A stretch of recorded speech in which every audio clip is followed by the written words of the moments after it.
Arsenal get slapped 3-0 at home to Brighton. But what does this mean for the game this weekend against Nottingham Forest? Beating Brighton at home isn't for everyone.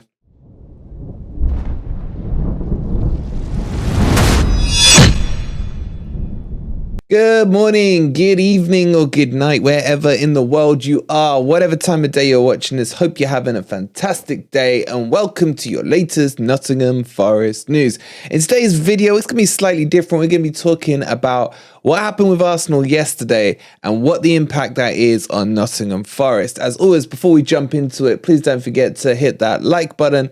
Subscribe to Forest Fan TV, and don't forget you've only got till Thursday to win your signed Forest shirt from our friends at Football Prizes.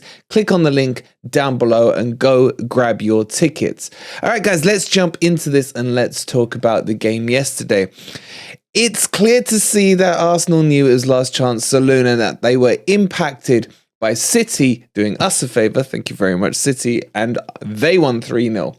And that was just before Arsenal came out. And you could see Arsenal weren't quite at it on the pitch. And overall now, it's basically done. Although it's not mathematically impossible, if Arsenal were to draw to Forest at the weekend, then City would only need a draw or a win against Chelsea. If Arsenal were to lose to Forest, then automatically City become the champions. And if Arsenal win, then it carries on a little further. But it is inevitable. It's like being on the Green Mile, or the Red Mile in their case. It is a stay of execution, and it's happening at some point. But how fitting and how nice would it be for Forest to be the ones who crown Man City? And God, the controversy that would happen in my house with my oldest son being a Man City fan, my youngest being an Arsenal fan. Which way do my loyalties lie? Well, right now, all I care about is Forest. That's where my loyalties lie. So I'm going to have to back the Blues on this one. Sorry, Zach. Anyway, but is Arsenal losing a good thing or a bad thing for Forest? And just hear me out on this.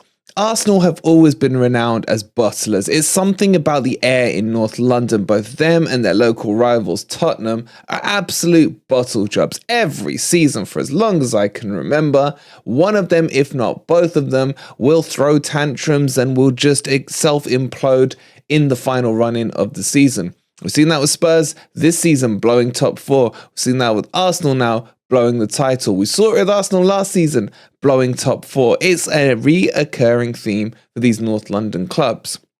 However, when Arsenal blew it this season, it was against Southampton, in and around that time where they drew with Liverpool, then they drew with Southampton. And that Southampton one almost lifted the pressure off them, as after that they went out and started playing normal football again.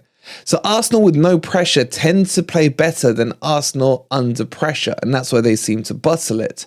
So what is the scenario going to be when they turn up to the City ground? Will they be the bottle jobs Arsenal, or will they be the Arsenal who are playing with freedom, with no pressure, with nothing to gain and nothing to lose? And which scenario is actually better for Nottingham Forest? What do you guys think in the comments down below? Let me know.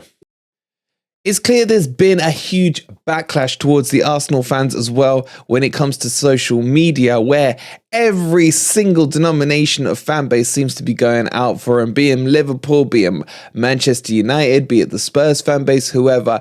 Everyone seems happy that Arsenal have blown the title. Now, me personally, I've got nothing against Arsenal. I actually quite like watching their football, and I wouldn't have minded them winning the title. For me, it's anyone but Man United. So if Man City go and win it, cool. I think the whole point on this, though, is that most people don't know anyone who supports Man City.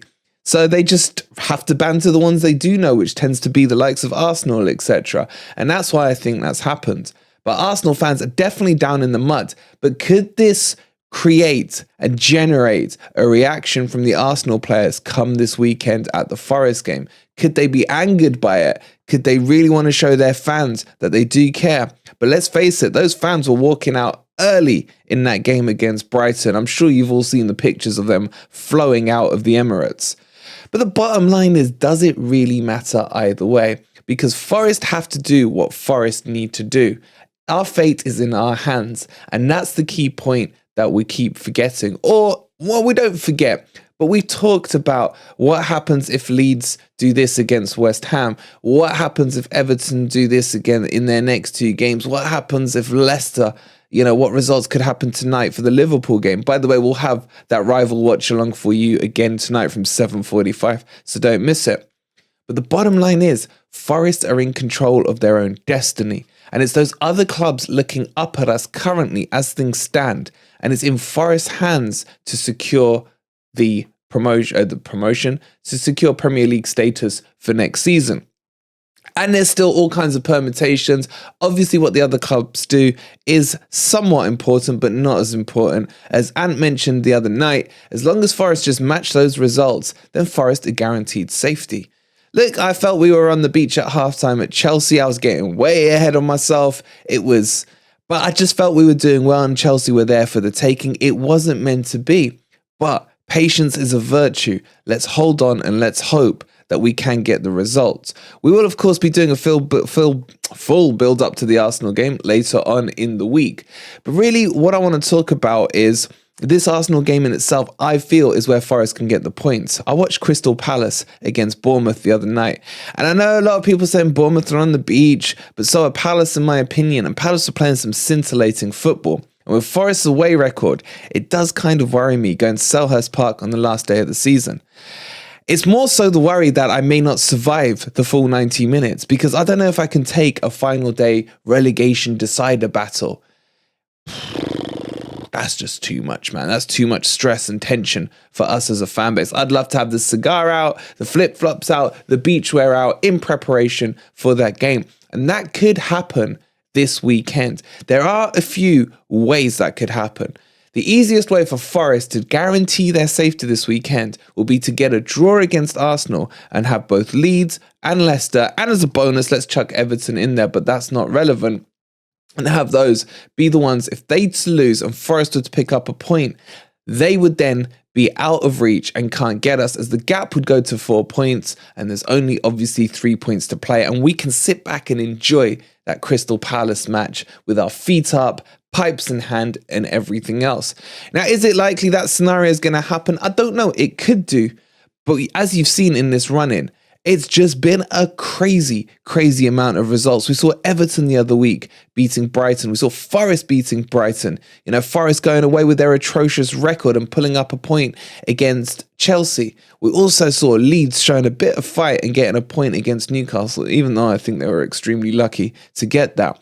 But this roller coaster ride isn't over. And as I've mentioned, normally on a Monday, we would do an in-depth review, but what you'll tend to find on those reviews is you see good things, you see bad things, and at the moment, as I keep saying, points over performances. I don't care about the performances right now as long as we get the points. So we're going to park that stuff until the end of the season, where we can have all the in-depth chats and have all those discussions that everyone wants to talk about.